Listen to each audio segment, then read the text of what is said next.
The phone buzzed against the butcher block counter like something alive, rattling with a desperate impulse to be noticed. A faint glow seeped from the screen, and a single sentence stared up at me, sharp, merciless, impossible to unread. Ignore him for a month. Men panic when their leash goes slack. I hadn't meant to see it. I'd only picked up Lila's phone to find the charger while she showered down the hall, humming that offbeat jazz riff she'd adored since we were in our 20s. The message was open in a group chat labeled Sapphires, gleaming like a tiny loaded trap. Beneath it, my wife had responded with a trail of glitter hearts and 2 chilling words. Watch me. The air left my chest in a painful rush. The shower kept roaring, the fan droned, but I stayed frozen, thumb hovering above the screen like it might transform the words into something softer if I pressed just right. But they didn't budge. They sat there, unkind and deliberate. 2 months earlier I might have laughed it off. Her friends were the type who pushed each other into impulsive trips, impulsive drinks, impulsive decisions. Their bond had always seemed loud but harmless, a support system I'd quietly appreciated. But now it scraped raw. For weeks, Lila had been fading away. Late-night Pilates. Her phone always face down. Quick, distracted kisses that felt more like habits than affection. First I tried to ask gently. Later with more urgency. But she'd touch my cheek, murmur, tomorrow, and somehow tomorrow never arrived. I set her phone back exactly as I'd found it, cable placed just so, as if precision could erase what I'd read. The kitchen window caught my reflection. 37, jaw still decent, but weariness bruising my eyes. A man foolish enough to believe commitment is a 2-player game. That night I made her favorite mushroom risotto, stirring until my arm throbbed. She took 3 small bites and abandoned it like it bored her. You're quiet, I said, keeping my tone even, patient. Just tired, she replied, her eyes slipping away from mine. I need some space. To clear my head. Space from what? I asked. The question dropped between us like a stone. She let out a brittle laugh. Eli, it's just girl talk. Don't be dramatic. Girl talk. I forced a smile that tasted metallic. The next morning before sunrise, I boarded the earliest train and did the thing I had once sworn was unforgivable.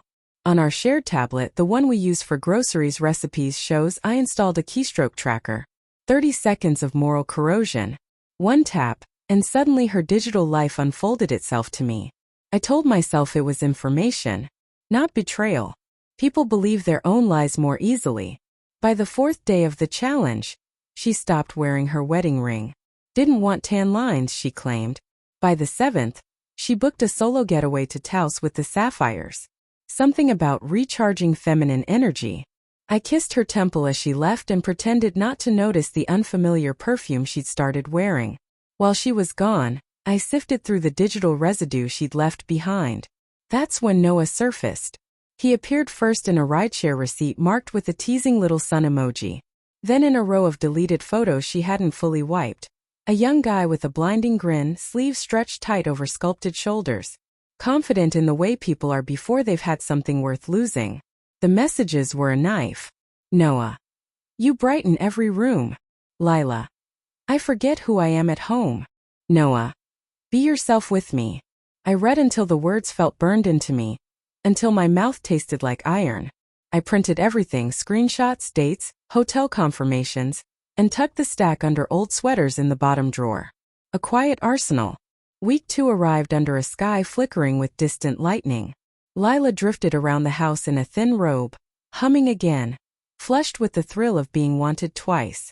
She kissed my cheek absently, murmured something about errands, and disappeared into the office for a call. I passed by just in time to hear her say, soft and warm, I miss your hands already. Something inside me didn't shatter. It split cleanly like a branch giving way. I went to our bedroom and began folding my clothes. Slowly, neatly. Not packing in anger. Packing with the calm of someone laying down a part of themselves they were finished carrying. I didn't touch her half of the closet. Her dresses swayed as I moved past like fragile ghosts. On thick cream stationery, leftovers from our wedding thank yous, I wrote, Lila. I saw everything. The messages. The photos. The man. I won't beg and I won't chase. I am choosing myself now. The condo is yours. The car is yours. Everything we built is yours. When you wake, I'll be gone. Don't come after me. Some doors only close one way. Eli. I left the note on her pillow with my ring on top, glinting like a small surrendered planet.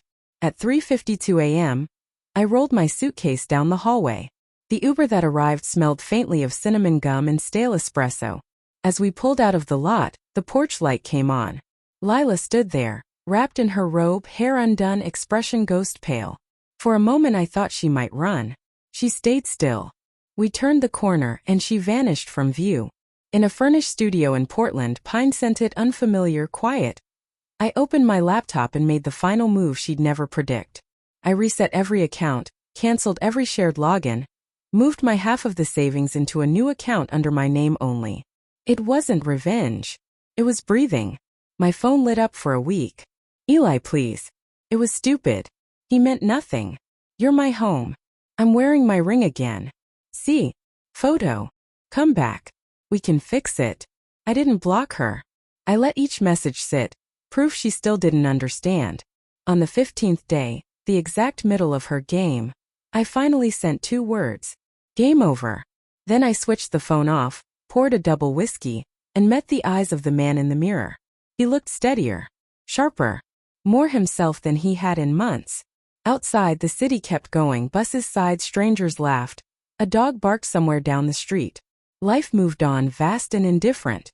Somewhere behind me, in a condo too still, a woman was finally learning the shape of real silence. I drank to the ache, knowing it would fade into memory instead of becoming a scar. I drank to mornings I'd rise alone and still stand strong.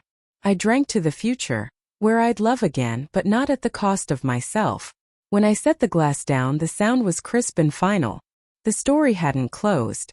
It had simply handed me the next line.